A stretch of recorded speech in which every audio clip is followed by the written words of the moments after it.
Hey, what's up, everybody? Welcome back to the Club Junkie podcast. Hope you're having a great week. Welcome to another Thursday. Almost, hopefully, a long weekend for a lot of you. Hopefully, we got 4th of July coming up. Hopefully, you'll be, getting a little time there to hang out, relax, enjoy a little bit of the weekend.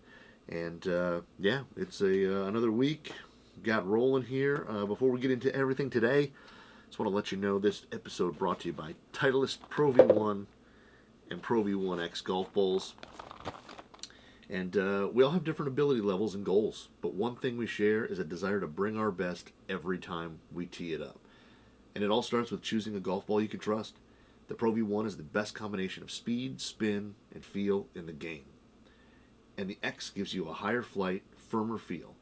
Both deliver long distance, consistent flight, soft feel, and all-important drop and stop greenside control.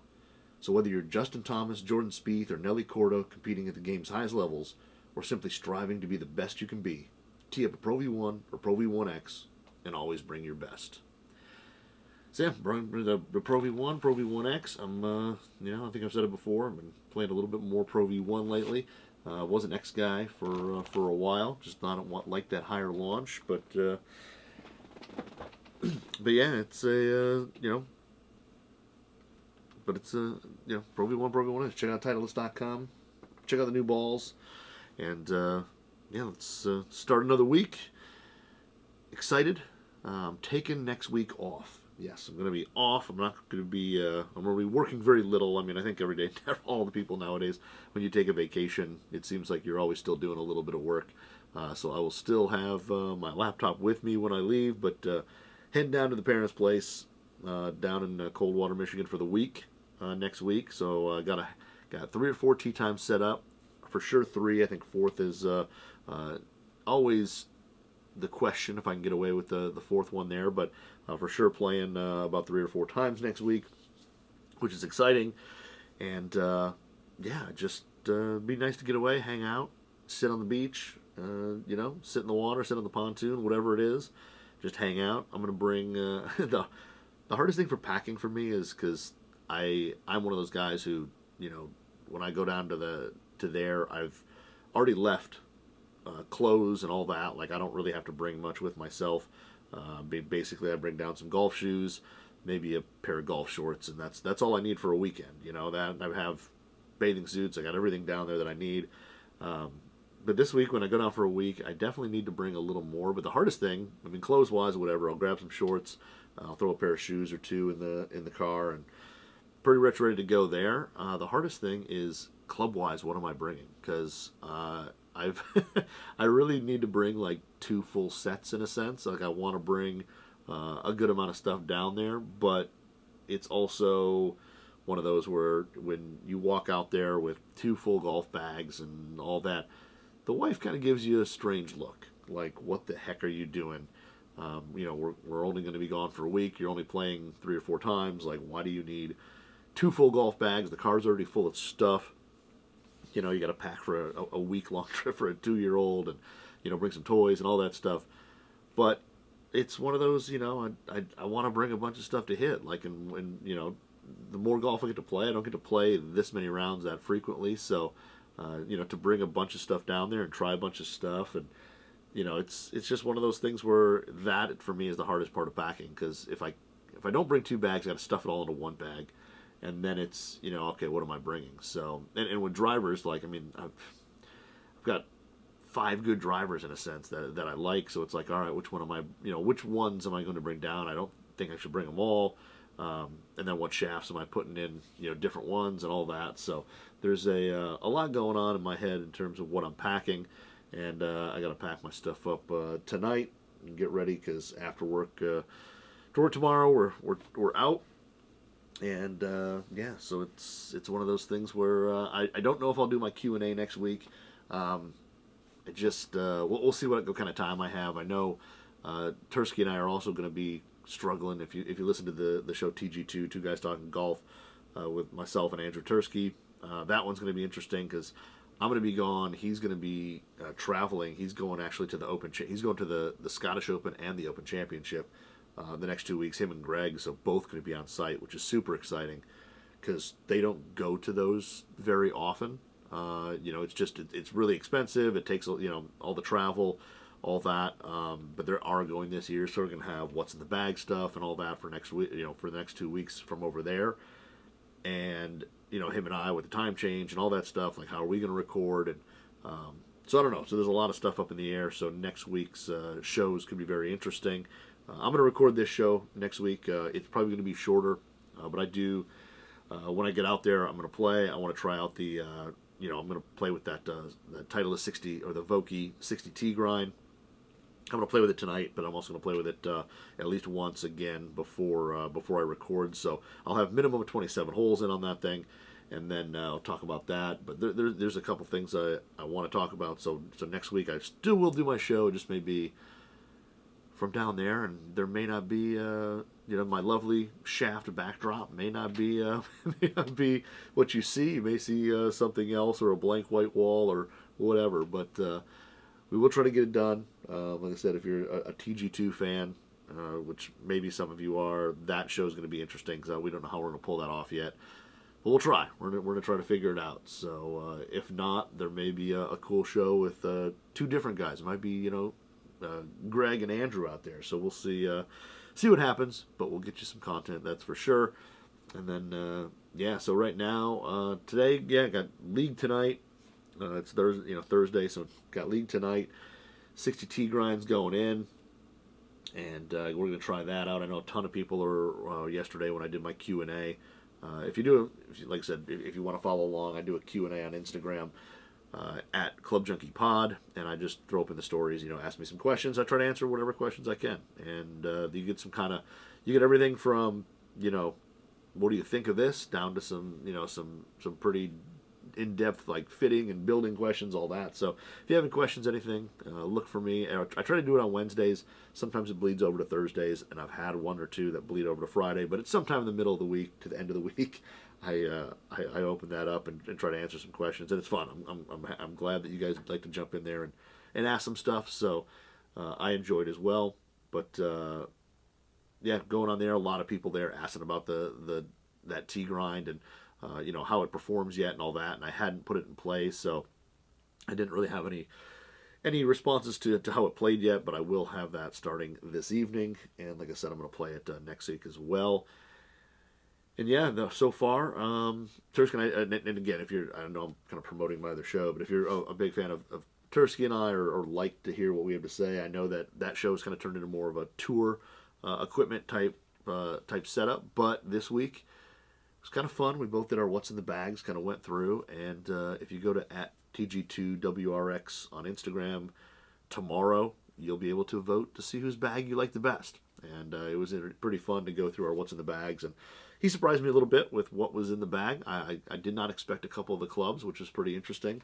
A couple of them I did expect, but it was a good time. It was a fun show. So if you're into that, check out TG2 and go vote for what your favorite What's in the Bag, or which What's in the Bag you'd rather play at TG2WRX. So appreciate that. I've been hitting a decent amount of stuff lately. I haven't been playing as much as I'd like. Like last weekend, I didn't play. We were at my wife's family's place, and as I've said before, up there's no real golf course anywhere close, and you're on an island with no cars. So you would have to kind of time taking a ferry over to the mainland, get in your car, drive to a course, play, come back, wait or whatever for the ferry, get back on, go over, and it just makes the round extremely long, and it's just not something that we do. And there's not really too many courses close to there. There's like one that is like I want to say it's like 30 minutes away. It's not too bad, but that's about it. There's not a ton of golf around there, so. Did not play last week, but had a good time. Hung out with the fam. Let the little girl run around, play in the water, and all that jazz. So it was a good time anyway. But did not get out and play as much as I wanted to. But I did get out and test some stuff. Which again, I've it's more the rounds now than it is anything else. But all right, so let's get into some stuff. And the first thing I'm going to talk about today, I know people were pretty excited about me posting the photo of the Titleist 60T grind, and I am excited to hit that this evening to sort of start hitting it this evening, but I was playing another 60-degree wedge this week or last week, and that would be the Callaway Jaws Raw wedge. So the new Jaws Raw, which is a wedge that I think we saw in Xander's bag a few weeks ago or a little bit ago on tour, now being released to the public. So we will be getting it shortly. They just announced it, so embargo hit. We were able to talk about it and all that. And this is the one that has a raw face. So it is kind of like what TaylorMade does with their wedges. I hate kind of using that as the thing, but I mean, you're familiar with it. Basically, the wedges, they have two models. This is the Plasma Black in my hand, which is the one I was hitting. They also sent in a chrome one as well. So there's a kind of a brush chrome version also. But this is the Plasma Black, as they call it. But it's all plated on the whole wedge except for the face. Where the face, they have left the groove area raw, so that has no plating on it. It's just bare steel. Now the black version isn't necessarily bare. There is some type of finish on it that it does. So basically the raw face will rust over time. So as you play it, it will rust, and having that raw steel there can, from what they're saying, increase grip. And even though the whole rust part of it, I don't think is the part that actually increases grip. Anytime you talk to like designers in the wedge world and you ask them, does a rusty wedge spin more than a plated wedge or a chrome wedge or whatever? Almost all of them say no. It doesn't actually increase spin at all. But what I did notice with the raw faces is when they do get wet, they seem to kind of dissipate water a little differently, and they kind of remove it from the flat sections of the face pretty quickly, which is interesting. But that is one thing I noticed with these raw faces. Now the black one does not rust. So I have a little solution that I could spray, and I call it like Rusty 2000, or Rusty Hexel 2000 or something like that. I just kind of made up. But if you were ever followed on Instagram, the Wedge Wizard, he actually now works for Callaway, funny enough. But he actually at one time had a solution where you sprayed on it and it creates rust. It's basically white vinegar, hydrogen peroxide, table salt, maybe something else. But I mean, I think that's basically it. You spray it on raw metal, and within probably like 15, 20 seconds, you'll see some brown rust starting to like form on the metal. It'll start to turn kind of brownish, whatever. And if you leave it on for a little bit, it'll turn into rust. And so I wanted to see the face rust. So I had this black one at home, and I sprayed it on there, and nothing happened. And I kind of waited and tried it again. Nothing happened. So I was like, well, maybe my solution, like I haven't mixed it in a while. Maybe it's kind of gone bad or diluted or doesn't work anymore. So I pulled out another wedge that had another wedge that had some bare steel, a raw wedge, sprayed it on there, and 15, 20 seconds in, it started to kind of turn brown, and it started to rust. So the black face, this plasma black finish, it is not something that you're going to have to, at least we'll see how much after you play it. If you play and kind of wear through the black plating, which will eventually happen. I mean, there's a few little scratches on the sole from me playing this thing. That face is not going to turn into rust immediately. It may be something where the more you play it and kind of wear through maybe that black plating, whatever it is, you'll then see some rust. On the chrome one, though, you should see the face basically rust, starting to rust immediately. Well, not immediately, it depends on your playing conditions, but if you're playing kind of a softer, wetter condition, you'll probably see it start to rust pretty quickly. But the black one is looks to be, it's going to stay black for a little while at least. So I have not seen any rust on here yet. Like I said, I sprayed it and it didn't rust either. It just kind of stayed the same black finish it was. But definitely something you can feel the difference when you put your hand on here. I mean, one, there's some fine milling under the flat sections of this wedge to increase spin. They also actually do those little milling marks like on an angle. So they're supposed to, like, again, on that angle, supposed to increase spin, especially as you open the face. Pretty aggressive groove in here. I mean, looking at, kind of the old MD5, the Jaws wedge there, and then looking at this one, the groove does look a little thicker, a little wider, and that face definitely has some texture on it that you can feel more than the MD5, in my opinion.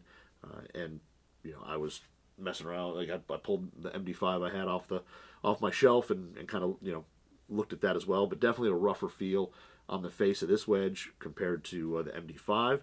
Shaping is pretty similar. When I first opened the box for these Jaws Raw, I thought the shaping was way different. I don't know, there was something about it that just looked different than the MD5. Looking at it now and setting it down next to an MD5, really the big difference is it may be a absolute hair shorter heel to toe, maybe just a hair. It's almost immeasurable. I'm going to call it like the same. I'll put some pictures on my Instagram of the two side by side. But I think the biggest thing is the difference is the leading edge into the hosel, where I've recently struggled a little bit with Callaway there, just on how they do that. This one here, it doesn't have any offset, where the MD5 looks like it had just a touch of offset. These Jaws Raws have, if any, very, very tiny bit, but they have basically no offset, which is pretty nice. So that, I think, is the main difference looking down that I see. But overall, the shaping is pretty much the same as the MD5, the Jaws MD5. So if you like the Callaway wedges, you like the look. I mean, they're designed by Roger Cleveland, so I mean, I can't say that they're a bad shape. They're definitely a good shape. But if you're somebody who enjoyed the MD5s and things like that, I think these Jaws Raws will fit your eye pretty well. Also, they pack some tech into these things that they haven't done before. The new Jaws Forged, the sand and lob wedges have tungsten out in the toe, so these little circles that I think we all thought were more cosmetic for people to slap in, custom colors and things like that.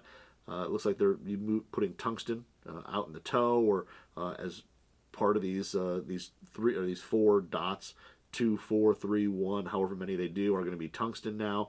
And they also, depending on the wedge, adjust the hosel lengths. And what they're trying to do with those two things is just trying to keep the CG in the center of the club. Keep the CG where it needs to be, regardless of loft, regardless of the wedge and how it's played. They're going to keep the CG basically in the center of the club, which is pretty interesting. So it's like I said, a good looking wedge. I like the black. In terms of wear, it'll be interesting. The sole, I'm starting to see a few little scratches and stuff on say the leading edge, the beginning part of the sole, where the bounce starts on the sole. Nothing major, and I don't play anything crazy sandy. If you're playing down in the Arizonas, some of the Californias, you're playing a real sandy type grass course, you might notice a little more wear, a little quicker. But right now, the sole still looks pretty good. Like I said, you can see some lines on it where it's definitely interacted with the turf. And I think I've hit one sand shot bunker. No, I've hit a couple. I've hit 2 or 3. But hitting a couple bunker shots, it still looks in pretty darn good shape. And the face isn't even too scuffed up, even from bunker shots, which is kind of nice. But overall, the finish looks like it's going to hold up fairly decent. I mean, if you're going to use it, for years, full years, whatever, you're probably going to notice some wear. Like all black clubs, they'll wear a little bit. But for the most part, finish is holding up decently after, say, 18 holes that I've played with it. It's holding up pretty decent. And like I said, it looks pretty good. I like the shaping of it. I prefer the look of this over the MD5 personally, but it's a good looking club. So got this thing in, took it out, and I was a little worried because it was they sent in a 56 degree, which another guy at the office wanted to try. I snagged the 60, thankfully, because that guy plays a 58. So I grabbed the 60, but I was kind of like, ooh, an 8-degree bounce Z grind, which is the newest grind in the Callaway lineup. But it is basically a kind of a tri-level sole, and they basically have kind of put a little bevel on the very leading edge, and then you have the actual sole, and then there's a little bit trailing edge relief on the back. Definitely some decent toe relief, and it's basically they call it a shot maker's grind. It's low bounce. It's meant to be able to manipulate the face, open it, play it square, press it forward, all those things. And it's basically meant that the leading edge doesn't come off the ground too high. And for an 8-degree bounce, it definitely looks like it has a little more bounce than that when you kind of look at it, just with kind of the eye setting it down. It's definitely got a little more, it looks like it's got a little more bounce. It definitely is a little bit wider sole as well. I wouldn't say it's quite as wide as the W grind, but it's got a little bit of width to it there. But, playing it square, playing it square to the target. Not a lot of bounce. If you're a steep guy, you can definitely get this thing to get into the turf pretty well. If you come down on it hard, if you play kind of firmer conditions, you're a little more shallow. I think this thing's going to be great for basically getting under the ball, picking it clean. It'll be actually really good. I actually didn't have any problem with it.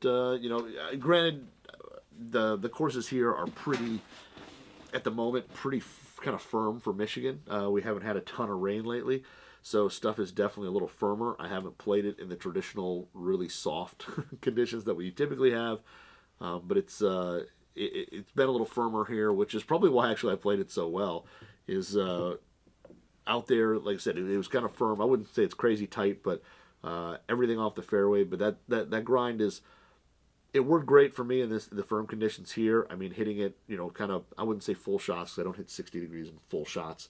I just don't. I mean, the most I swing in that thing is going to be maybe 3/4.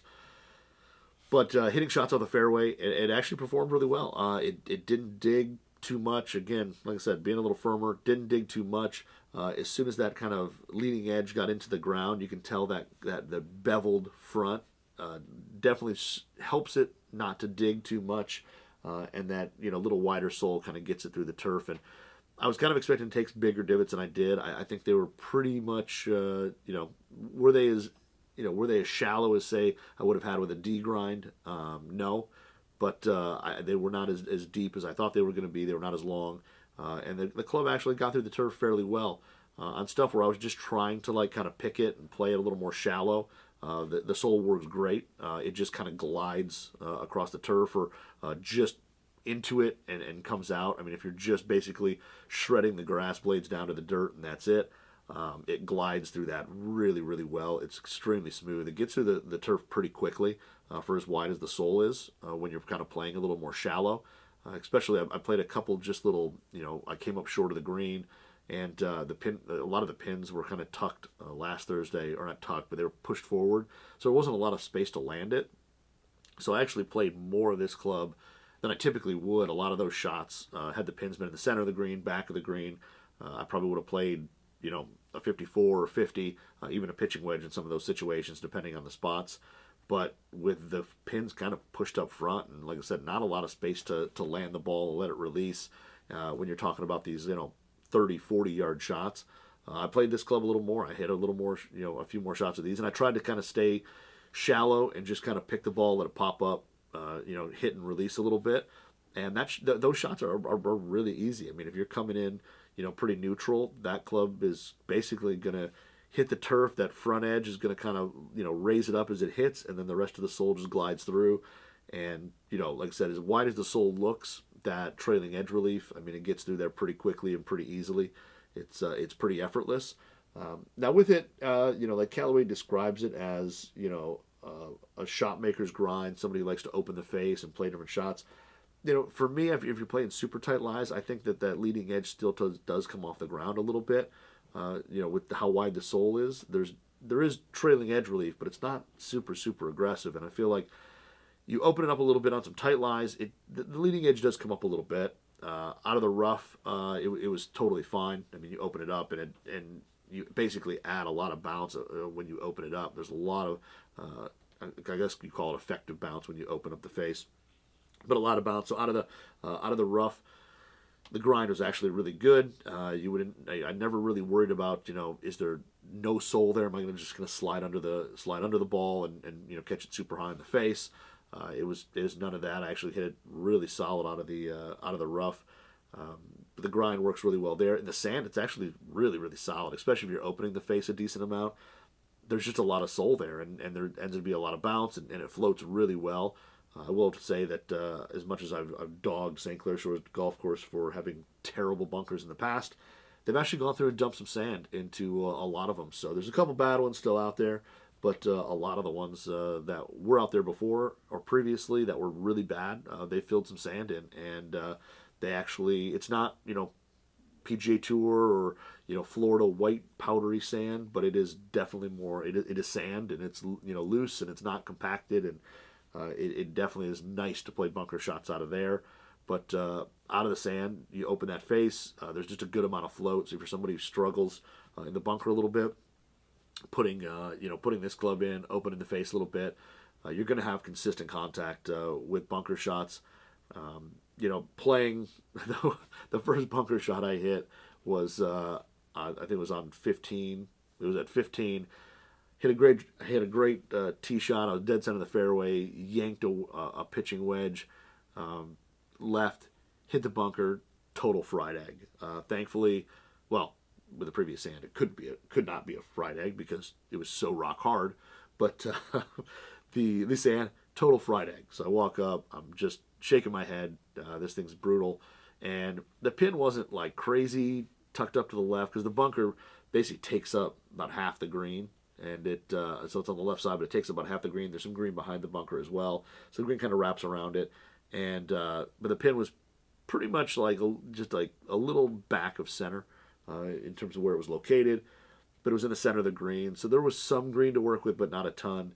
And I was looking at this thing just like I don't know. You just got to try to just get it out, and see. But got that bad boy on there. Just popped it out, rolled it. It probably rolled to 15 feet past, but I was pretty happy with that, and it got through that sand with no problem. Typically, with a lot of those fried egg shots, you're getting steep. You're just trying to get that ball up and out, and the club kind of hits the sand, and a lot of times just kind of stops.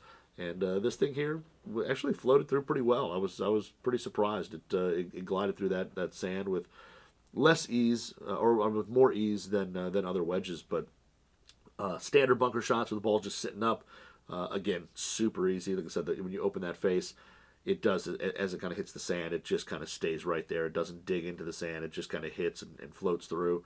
Like I said, divots on there were not crazy, or I guess I do really want to call it divot, but divot there, not crazy deep or anything like that. It's just really easy to hit those bunker shots as long as you have some decently fluffy sand.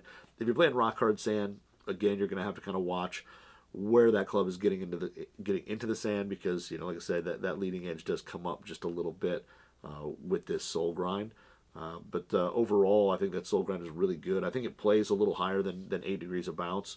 But I think also too, like if you kind of pressed it forward and just kind of hit a little, chip shot. I don't know so much if you do that with a 60, but like a 56 or something like that, just kind of pressing the club forward and just nipping the ball off the turf. I think the grind would be great for that. That leading edge is going to basically allow that, or that kind of beveled front side or front of the sole is going to allow that leading edge to get under the ball with no problem, even from the tightest lies. I think you could probably hit it off concrete with that grind and still get the ball up in the air. But the spin is really good. Off fairway lies, it is extremely controlled. You're gonna get. I think this is probably one of the spinnier wedges that I've hit from Callaway since they got away from the box grooves. When they got into the conforming grooves, I think this thing spins probably the most. I think it spins more than MD5 personally. I thought the ball checked up a little harder. Especially on those like smaller, 30, 40 yard shots where you do see some release because you're just not generating enough club head speed. I think this thing checked up just a little bit faster. Very predictable though. Especially off the fairway lies, you kind of knew what you were going to get, and if you planned for a shot that was going to roll out a few feet because you're only hitting it 30, 40 yards, that's pretty much what it did. The other thing that was really good was out of the rough. These grooves definitely bite out of the rough. I had one or two shots where missed the green to the right, had hit the ball, and I was kind of playing for a little bit of release just because you're hitting out of the rough. There, you just don't get the spin, and left some stuff short just because the ball checked up a little harder than I expected. But same thing there. You kind of expect a certain amount of release. Didn't quite get that as much, but I think it's one of those things where you play this wedge a little more and you get used to, okay, here's where I need to land it, and it will release X amount of feet before it's done on this shot, and it really did. In terms of building confidence, I think the Z grind, a little bit of play around your short game area, and you're going to have some confidence to hit some shots with it. I think it is pretty versatile. If you're a guy who likes to play things wide open all the time, I don't know if you'll love the Z grind as much. Like I said, I know Callaway says it's built for that. I still think it kind of raises that leading edge a little bit, and if you're playing something firm and tight, you're probably not going to open it up crazy all the time. I think it shines a little more playing it fully square, but again, I'm not a short game wizard, and Roger Cleveland has forgotten today more about wedges than I will ever know. So, like I said, they built it for that, and we'll go with it. But in terms of also in terms of feel, definitely it's a soft wedge. It's not as soft as like a forged Mizuno or a Mira or an Adele, something like that. Like those wedges are crazy soft. This still has just a little firmness to it. There's still a little click when you do hit the make contact. I was pretty much playing with Pro V1s and TP5s when I played with it, so softer balls. Like I said, still just a little bit of click when you hit in the center. It's definitely, it is soft. It's definitely responsive. When you miss it out on the toe, I had one that, it barely caught the grooves. That you're going to get a little firmer feel. You're going to get a little click to it. It's not going to be as, you're going to know that you missed it, which is good. I mean, you want to have some, some, what do you call it? Some responsiveness there. And when you do miss it out on the toe, miss it high in the face, you're going to know you're going to get that little more audible click, a little firmer feel. But on the same side, you do still get a good amount of spin. Like I said, that one that barely made it on the grooves, it was on some of the grooves. And that ball actually, while it came out short and didn't go where I needed it to, it actually still had a little bit of spin on it, which was kind of interesting. I didn't think it would. Stuff high in the face performs pretty well. I mean, if you're in the rough, ball sitting up, you get under it a little too much. The grooves actually still bite. I wouldn't say it comes out as consistently well as, say, a high toe wedge. But I think these slightly more aggressive grooves do keep some spin on that ball. And while it probably isn't going to go as far as you need it to, you will still have some of that control. It's not just going to come out dead and just plop on the green, and you kind of just wonder what's going to do. It's got a little spin, so you'll have a little control on it, and it'll come up short of where your target is, but it'll still be a little more consistent than some other standard wedges. So. Overall, pretty impressed. Like I said, the Z grind is pretty nice. If you're somebody who is a little more shallow, it plays a little firmer, faster conditions, I think the Z grind is great. It really is pretty versatile. If you're somebody who you're shallow but you still struggle out of the sand a little bit, this thing, I mean, again, being able to open the face, add some effective bounce, and it floats well through some fluffy sand. So I think that is plays well there. I think it's just a pretty versatile grind. Like I said, the only thing I don't it'd be interesting to see is someone who does play firm fast and likes to play it open. Are you going to play this grind over, say, their C grind or something like that has a little more aggressive trailing edge relief? That it'd be I don't know if you would, but the Z grind, like I said, for playing stuff pretty square, it is really, really good. So these new Jaws Raw wedges, I think their site says like July 8th or something like that. So coming up is the pre-order date. I think is the shipping date, something like that. It is. I've got it like the website up, but I just had kind of the main page. Excuse me. But yeah, they've got a handful of grinds of this thing, all the way from so 7, 8. They're available, so those will be coming out 7, 8, and then grind options. They've got the new Z grind. They've got the traditional S grind that they've had before, but they have modified that just a little bit. I think the S grind, they've added kind of the same little leading edge bevel that they had on there before. And then the X grind, which is kind of the high bounce grind with a ton of trailing edge relief. And then the W grind, the wide one. So they've got all those.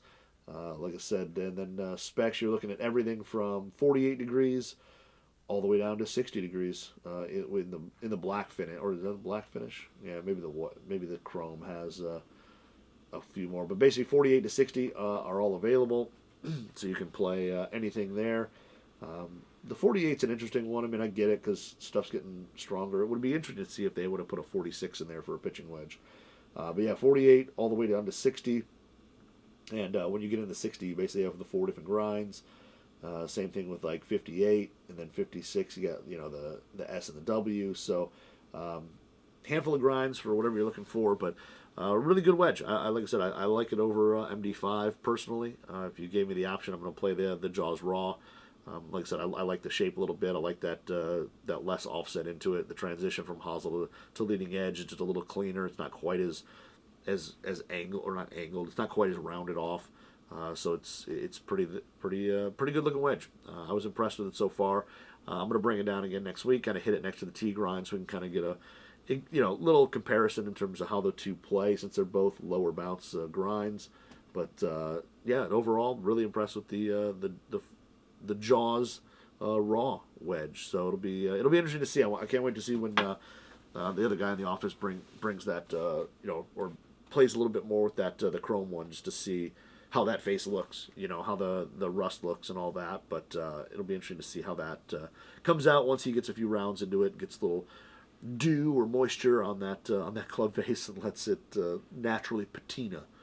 We'll see how it looks. But yeah, Jaws Forged. Go to CallawayGolf.com. Check out all the specs, different options that you can do there, and it is like I said, a nice wedge. I'm impressed with it so far, and we'll see how things go from here with it. But it'll definitely be something that I'll be messing around with in the bag a little bit more, going forward. So that is Jaws Forged, or Jaws Raw. So next thing I want to talk about, which I've had some of these things for a little bit now, and I finally got out and used them. So I apologize for being a little late with this, but if you've ever sat there on tour, I know it's highly not contested, but it's something that is very interesting, is yardage and green reading books. And I know on tour people sit there and complain and say they slow the game down and all that stuff, but there is a company out there called Strackaline. It's Strackaline,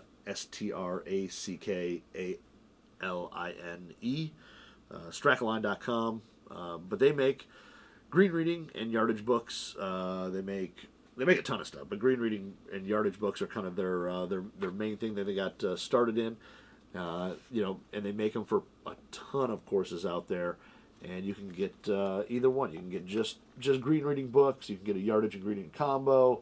They have yardage only. They have bunch of different stuff for courses. They do yardage books for NCAA teams, professionals, whatever. They do tons of yardage green reading books for high schools, colleges, professional level, you name it. They're supplying them to a ton of people, and they can do some cool stuff like put your own little logo on the front. So if you were like doing a high school thing or a school thing or a group outing thing, whatever. You can do your own cool little logo on there, which is pretty awesome. But I've never used green reading yardage books. I know some courses you can go to and they'll give you a little booklet that has a little bit of info on it. I never really used it because I always basically relied on my GPS or laser rangefinder or something like that. But these guys, like I said, for tournament stuff, they're making like I said, these yardage books, and they are extremely detailed. I knew a guy who used to kind of make his own. He would go on like Google Earth and take images and Photoshop them and kind of make them his own. And then he would go in and, I don't know if he used Google Earth for the yardage, because I know they can do distances and stuff. But he used to do his own kind of ones. And I tried it one time, and I didn't even get through one hole. And I was like, this is no way. This is too much. So I never really got into it. But I've always been interested in kind of these things and how they work and using them. And I don't play in tournaments, so for me, I can always use a rangefinder, GPS, something like that. But I know a lot of people don't. And a lot of people do play in tournaments and stuff like that, where they don't have that option, and things like this can be a lifesaver for them. So I got these. I got a couple I got St. Clair Shores, where I play my league because I play there all the time. And then I also got Dearborn Country Club, which I play a decent amount as well. And they sent me the yardage and greens guide, and then they also sent me just the greens guide for both courses. The other course I played, Bella Vista, they didn't have the greens one. They're always adding stuff to the library, to the database of what they have. But this one, for Bella Vista, they didn't have the greens portion. You can get the yardage book, but they didn't have the green reading portion with it. They just, I guess, haven't scanned that green. But, usually that's stuff that they go through and scan stuff. And I think they actually literally go out there with like a laser scanner and scan the whole green, which is pretty wild. But if you go on their website, they kind of have some stuff on how they do it. It's pretty interesting. But anyway, this thing is pretty awesome. It's the first thing you open to on here is basically the first time I opened it, it opens up to 3 different images of a green, and I looked at it and like this is St. Clair Shores. Of course, I've played for the past 8 years every 20 Thursdays, a summer plus whenever I've just played it on my own. So I've probably played this course 100 plus times. I mean, there's not too much that I know. But the first thing I opened, and it's a green, and I'm just like, what is this? Isn't hole one? Like this is kind of longer and shaped. I'm like, this isn't hole one. Like did I get the wrong book? Whatever. And I was like, this is just really weird. And come to find out, no, they even literally scanned the practice green. So it took me a second, and then realized that this is the practice green. And as I looked through it, the practice green, it gives you kind of it gives you heat maps and the arrows and all that, kind of showing where the breaks, where the mounds, where that the topographic image of the green. But I literally I forgot about the practice green, and I was like, wow, okay, this is the practice green. This isn't green, hole number 1 or anything like that. And right out of the gate, I've been on that practice green a lot, and right out of the gate, it is it pretty much hits everything that is there. I like there's a mound on the lower right. I mean, it gives everything as details as to 0. Like this is a long skinny kind of green, and it it's 0 to basically 50 yards is how long that green is, and it gives you it starts at 0, moves all the way up, and as it goes through, it'll show you kind of the mounds that are through there, like right between 10 and 15 yards to the big mound on the right side, which is there, and you can putt down that little mound. But it pretty much hits the 2 mounds over at kind of the 35-yard area, and it's kind of a little valley in between. All that stuff is right there. Between 20 and 25, there is like a little kind of valley that runs down the green as well. I mean, everything there from the putting green that you can remember, that you putt on, it's there. It really is, and it's kind of amazing. For whatever reason, I guess I didn't think that it was going to be there, and it's totally there. So you get kind of like 2 different heat maps, and then also a map that's got some basically kind of some other info on it. But they even show some of the mounding on the outside of the green as well. So just outside there are 2 kind of hills on the side of this practice green, and it highlights both those things pretty accurately. But yeah, I just when I first opened it, I was like, oh god, they sent me the wrong book. Like the cover's right. The cover says St. Clair Shores, but like that green ain't number 1. And no, it's not. It's the practice green. So I mean, just goes to show you the level of detail that they get into this thing, that they've even got the practice green on there, so you can kind of tell that they take this stuff seriously. And then you pop open to the first hole, which is the first hole from tee to green. Super easy to read. I mean, there's a lot of detail on here, and I think if you've never used one of these before, at least it was for me when I first opened it, it was kind of a little overwhelming at first, just kind of going, oh man, like there's so much on here, like how do you decipher it? But then once you can jump to the back on here, and it gives you a lot of the breakdown of how the numbers are used, what things are marked the way they are, and all that. On the very back, it gives you a lot of that detail that if you don't know, you can take a look right here. Also, if you just sign up on Strackaline's website, they have a whole video on how to use it. So you just jump on there, sign up, they send you a link to the video, and it shows you exactly how to use it. But yeah, it's interesting. So when you look at the the first thing that can come up when you get a hole 1 is going to be the yardage side of it. And basically, they break down, the main tee box, which usually has 2 to 3 tees in it. They break that down, and all the yardage numbers on here. When you look at, let's go to hole 2, since hole 1 doesn't really have, some cool stuff to look at. But so hole 2, you have bunkers out there, and it's basically going to tell you it is, say 195 to the front of the bunker, 210 to clear it, and that is basically from the tips, from the back of the tee box, the last tee box. And then you go, well, now how do I calculate? Well, I'm not playing the back tee box, I'm playing up 1. Well, down and below, they have T1, T2, T3. So the different tee boxes they have kind of marked out here, and they put the yardage difference between them right on there. So if you're playing, the blues or the whites, depending on where they put those, but if you're playing the second tee, you just basically subtract 31 yards. So if you look at it, you're like, all right, it's 195. The first bunker. Well, no, it's 160. It's 164 to that bunker, and then it's going to be, the math in my head of 210 minus 31, but basically 280 or 180 to carry that bunker. So pretty interesting to see. That bunker is basically right there. Now, I will say some of the trees and stuff around here are not 100% accurate. This thing has a ton of trees on the right-hand side, but it gives you an idea of trees that are there. But all the stuff to the bunkers, all that are listed. And then not only it'll give you kind of these circle grid marks that, if you hit a shot 200 yards, if you hit a shot 225, if you hit one 250, it'll kind of show you where that landing area is if you hit, different yardages. And then on the flip side, coming back down from the green, it gives you at 100, here's where you are, at 125, at 150.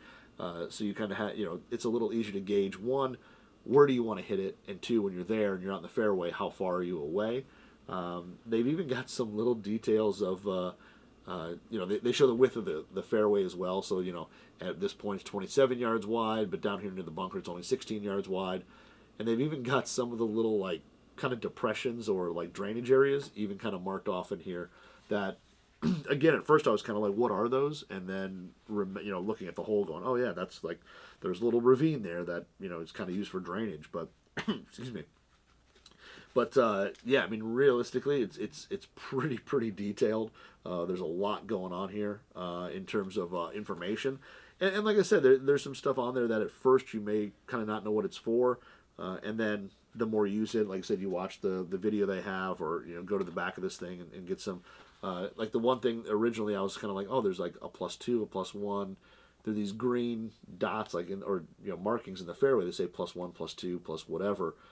And it's actually elevation, so depending on where you are, you may want to add some yardage. Now, it's not as prevalent on this course because there's just not really any elevation here. But on some other courses, there's definitely some holes where certain spots in the fairway, you're hitting up onto the green, or maybe you're hitting down to the green, and these in the fairway will mark off. If you're around that area, you might want to add a yard, take off 2, add 2, whatever. But to add those, it takes into consideration the elevation there for those lies in the fairway, and you can add those onto the yardage that you end up getting.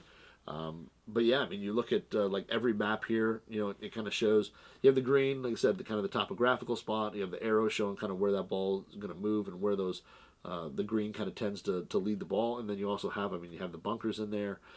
I mean, everything that everything that's on the course is definitely here. There were some interesting ones in terms of, some of the yardages, and then looking to where I hit the ball, and certain holes like 3, from the very back, it's like 259 to hit it up, kind of onto this flat section where you want to land the ball, and and you'd have 81 yards in, but hitting it up there. I was kind of like, wow, 259, and then I realized, okay, that's all the way back.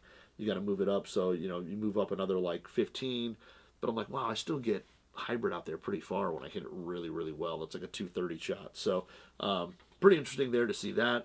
And then hole 3, which probably has the biggest, it's kind of double-tiered, so the front of the green, really low, big hill in the middle, and then to kind of a flat upper section, and it hits it...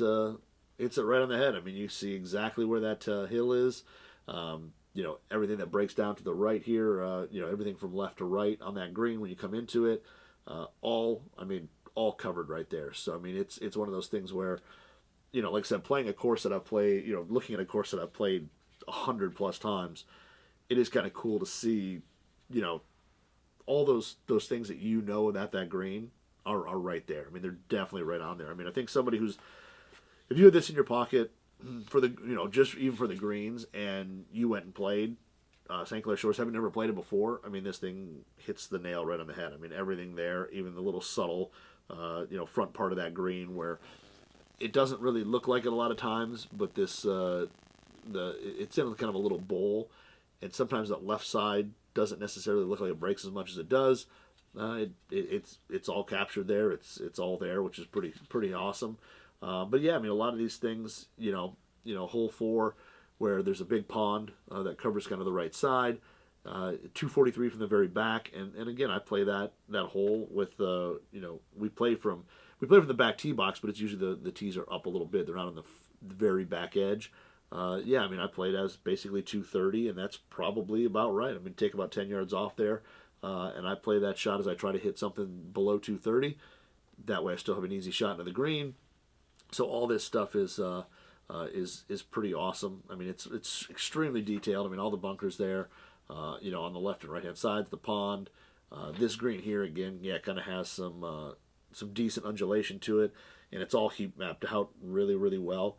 I mean, it's like I said, looking at it and knowing the putts I've hit and all that there, they definitely they definitely nailed it. I mean, it's exactly what what you think it is. The par threes, the par threes, yes, there's not as much detail in the sense there's no fairway, but all your yardage is there from those tee boxes, which let's see, 192 to the back.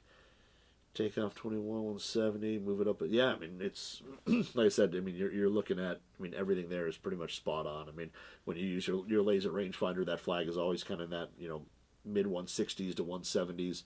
And when you look at the green here and how they have marked it off in terms of yardages, it all totally it all it all adds up. And it's just kind of crazy that this little book has so much detail in there. And like I said, when you first open it up, if you've never used one of these, I was a little intimidated just in terms of, okay, what do I do with all this info? But then, after playing with it and after kind of realizing, and kind of learning about what what info it has in there. But once you're on the course, it's super easy to use. I mean, like I said, just checking out when those, where those bunkers are, distance into the greens, all that stuff is actually really easy to use in these things, and they're pretty darn accurate. Like I said, I mean, I was glad that they had St. Clair Shores on there, just because, like I said, it's a course that I've played so much, and I know, I'm not going to say I know every nook and cranny, but I would be pretty comfortable caddying for somebody there and giving them a good amount of info to help them play. But the Strackaline books are super. They're really cool, and there's something about, I think, walking around with that yardage book in your back pocket and stuff too, and pulling it out, and it kind of gives you that feel of a better player, kind of that pro type thing, and it is kind of cool. I will admit that I like kind of pulling that thing out, checking it out, figuring out the yardage. It is kind of fun, to kind of put the laser rangefinder away. Maybe not every single round, but putting it away and kind of walking around with that thing, and and just kind of using that instead, and kind of figuring out the math and all that, which I think is pretty cool. And personally, it's kind of fun to do. It's just something a little different, and I had a blast using it. They did just last year. Their books were they were kind of expensive. They definitely were. I think they were $100. They weren't cheap. This year lowered all their prices, so like a yardage and greens combo book. So to get both is $39. If you want the greens book, it's $34. They've got a yardage only book for $34. But they also do now as well, and I haven't used it yet. But they do an app on your phone that has all this info as well. That I think for like $99 you get like unlimited courses or something like that. Or don't quote me on that, but they've got. The digital stuff as well, which is pretty cool. So if you're someone who, wants to use your phone or tablet or whatever, you just want to do some research on, a course that you're going to go play, whether it's a tournament, whether it's a golf outing, whatever, they can do a whole GPS and putting app where you can, I think you can actually go in and put like spots and show putts that the way they break and all that, which is pretty awesome.